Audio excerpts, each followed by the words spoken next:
Nah, kita masuk ke dalam bagian terakhir, mengenal simptom pada organ kelamin laki-laki, gitu ya, pada prostat dan pada testisnya, gitu. Nah, kalau prostat ini, ketika ada simptom, dia akan memunculkan gejala-gejala seperti demam dan sakit punggung. Nah, adakah peserta yang mengalami hal tersebut? Nah, lalu kalau akutnya itu udah sampai konstipasi sama masalah saluran kemih, urinary problems gitu ya. Nah, itu udah kronik, pada level kronik. Nah, lalu ya pada masalah akut itu nyeri ya. Lalu saat buang air kecil itu juga nyeri gitu, merasa sakit gitu. Nah, ini kondisi-kondisi pada prostat gitu, ketika mulai tidak sehat atau terlalu asidosis gitu ya. Nah, nyeri saat buang air kecil. Lalu ya kelenjar itu akan merasa apa ya, prostat itu akan sakit ketika lagi duduk. Pernah mengalami seperti ini? Saat duduk itu merasa nggak nyaman gitu, karena ya nyeri ya, karena ya terjadi infeksi pada kelenjar prostat gitu. Lalu sakit pada rektum. Nah, pada rektumnya itu sakit gitu. Nah, lalu ada nanah. Nah, ketika misalnya dia udah buang air kecil nih, terakhir itu yang keluar itu nanah gitu. Nah, itu adalah sinyal bahwa kelenjar prostatnya itu sedang mengalami gejala, dan itu jangan khawatir, jangan langsung buru-buru ke dokter atau buru-buru minum obat atau lalu buru-buru operasi gitu. Enggak ya. Itu berarti badannya perlu didetoksifikasi saja gitu, diregenerasi supaya apa? Ya, nanah itu kan menandakan di dalam itu ada terjadi inflamasi gitu ya. Karena sudah terlalu asam gitu, keluar nanah gitu, kotoran gitu ya, itu udah salah satu sinyal gitu. Nah, itu tahap tahap acute gitu. Nah, tahap kronik itu ya selain konstipasi, ya nanti akan muncul masalah-masalah lain, misalnya low seminal fluid production, produksi cairan itu sedikit, cairan seminal pelumas itu sedikit yang muncul gitu ya. Lalu nanti ereksi involuntary, ereksi yang tidak terkontrol. Ereksinya tidak terkontrol jadinya, itu berarti masalah pada kelenjar prostat gitu. Jadi bagi peserta entah pria yang sudah menikah atau yang belum gitu kan, kalau misalnya ereksinya itu tidak terkontrol berarti itu kan ada terjadi masalah yang sudah kronis pada kelenjar prostat, dan ini harus menjadi perhatian gitu kan. Lalu inability to urinate, nah tidak mampu untuk, kita pengen pengen buang air kecil nih tapi kayak kayak susah gitu, kayak ada yang terhalang tuh. Nah, ini salah satu sinyal gitu. Lalu ya alergi, alergi yang disebabkan oleh kelenjar prostat ini gitu. Nah, karena apa? Karena di kelenjar prostat ini mungkin ya banyak mikroorganisme gitu ya, banyak fungi, banyak jamur, banyak bakteri-bakteri yang negatif gitu, sehingga ya gatal gitu ya, alergi. Nah, ini yang menyebabkan harus menjadi satu perhatian. Nah, kalau pada organ penisnya sendiri bagaimana gitu kan? Nah, organ penis ini kan sebagai alat untuk ya untuk sperma masuk ke dalam organ vaginanya wanita gitu kan, sebagai alat lah gitu. Nah, dan di sini dia kan sangat kaya dengan pembuluh darah, makanya sangat sensitif gitu ya. Sangat mudah terangsang. Lalu organ yang harus, kalau dengan pukulan itu bisa mematikan di situ gitu. Kita udah belajar ya, otot otot dan pertulangan gitu. Itu bagian yang tidak dilindungi oleh tulang, organ vital yang tidak dilindungi oleh tulang, dan banyak pembuluh darah. Makanya ketika kena benturan, dipukul oleh musuh, oleh lawan gitu ya, ya itu bencana bagi pria itu gitu ya, langsung fatal. Nah itu penisnya gitu ya. Lalu ketika terjadi simptom yang acute pada penis itu terjadi apa? Ereksinya tidak tidak dapat dikontrol, tidak dapat dikontrol ya. Baru iritasi, gatal, ya nggak bersih mungkin ya, gitu, jamuran, gatal, lalu ya herpes, muncul herpes gitu, herpes 2, lalu ya nggak mampu untuk memaintain ereksi, tidak mampu untuk mengelola ereksi, lalu ya ketika buang air kecil sakit. Nah, kalau sampai level kronik apa yang terjadi gitu. Nah, kalau ini terus berlangsung, nah nanti di level kronik ya ini disebut impoten. Pria impoten gitu. Berarti kan tidak terjadi nanti ejakulasi, tidak nanti ketika berhubungan tidak terjadi orgasme gitu kan. Kenapa? Karena si prianya impoten gitu. Penisnya ini ya tidak sanggup melakukan tugasnya, fungsinya. Lalu nanti ya tetap herpes itu tetap menjadi simptom yang mengikuti. Nah, ketika terjadi masalah seperti ini bagaimana gitu? Apakah kita perlu minum, pria itu perlu minum Viagra gitu kan? Yang anti impotensi, yang bikin kuat segala macam gitu? Enggak ya, itu malah memperburuk. Mungkin dampak dampak pendeknya terjadi gitu ya, kayak menjadi kuat gitu kan. Lalu tapi itu nggak baik, berdampak pada kesehatan jantung gitu, karena banyak orang yang, saya dulu kerja di apotek, ya banyak pria-pria itu, bapak-bapak gitu kan, atau ya orang bule, bule negro, Nigeria apa segala macam, itu kan carinya Viagra gitu kan, untuk mereka kuat gitu.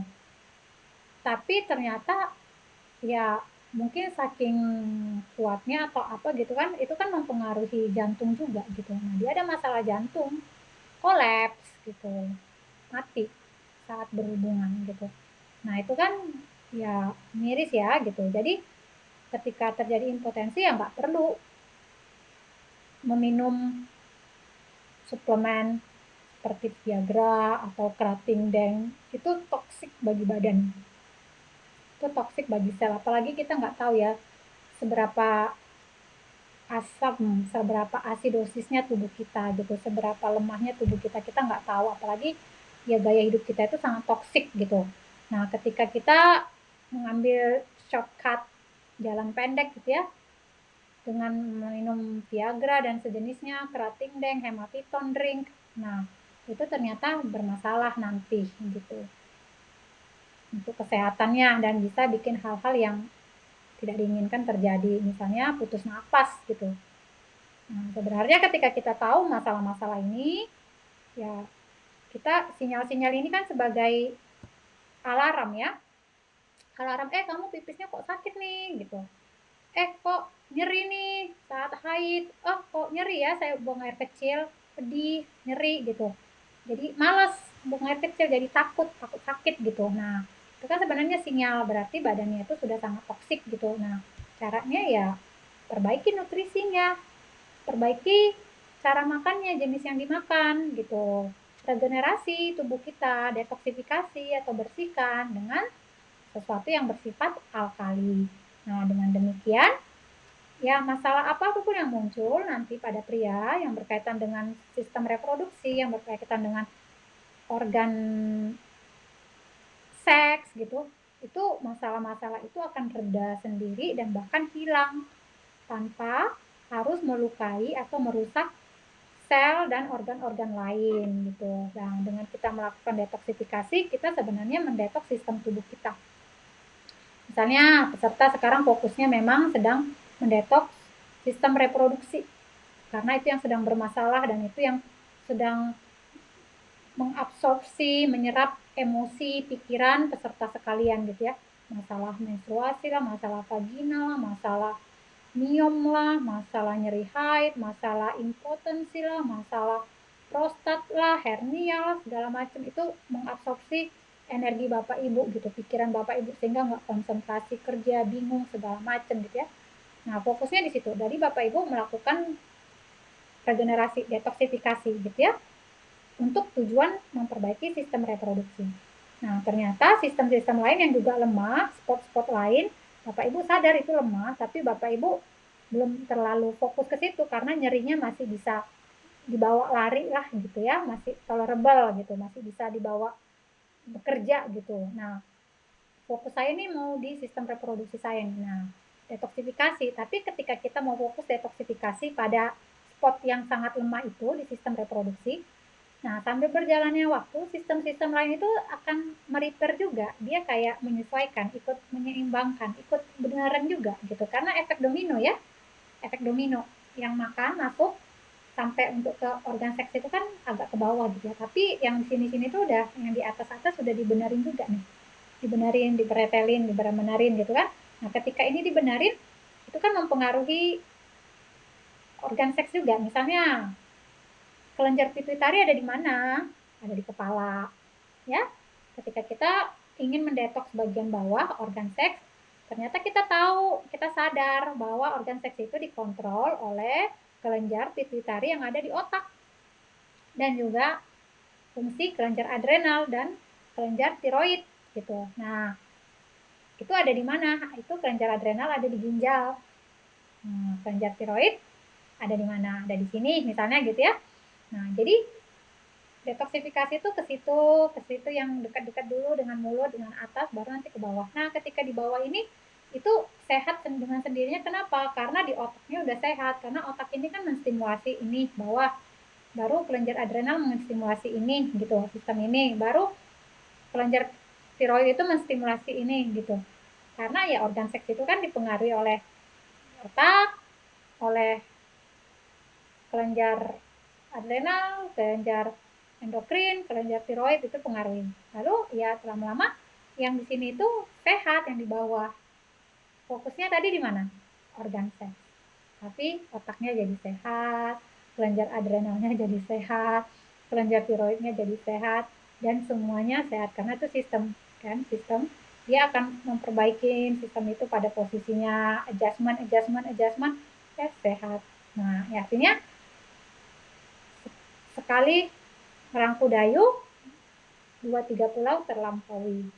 Sekali jalan, banyak hal bisa dikerjakan. Nah, inilah kecanggihan, keuntungan yang kita lakukan dengan melakukan detoksifikasi. Dan ini sangat saintis, sangat ramah, sangat sehat, tidak merusak tubuh sama sekali. Tidak merusak organ sama sekali, bahkan memulihkan. Dan dengan ini kita lakukan, kita bisa membawa tubuh kita lebih panjang berjalan, lebih kuat berjalan, dan kita bisa melakukan banyak hal, melayani Tuhan kita, mengasihi Tuhan kita, dan mengasihi sesama kita. Harap pembelajaran di Fruit Miracle Class ini, di semua sistem tubuh, itu menjadi satu pembelajaran yang baik, yang bermanfaat, yang bervalue bagi peserta dan juga bagi generasi yang di bawah. Kalau Bapak Ibu nanti punya anak sedang bertumbuh, diajarin. Ke cucu diajarin. Jadi mereka ya jadi generasi yang kuat, generasi yang sehat, dan inilah tugas kita gitu.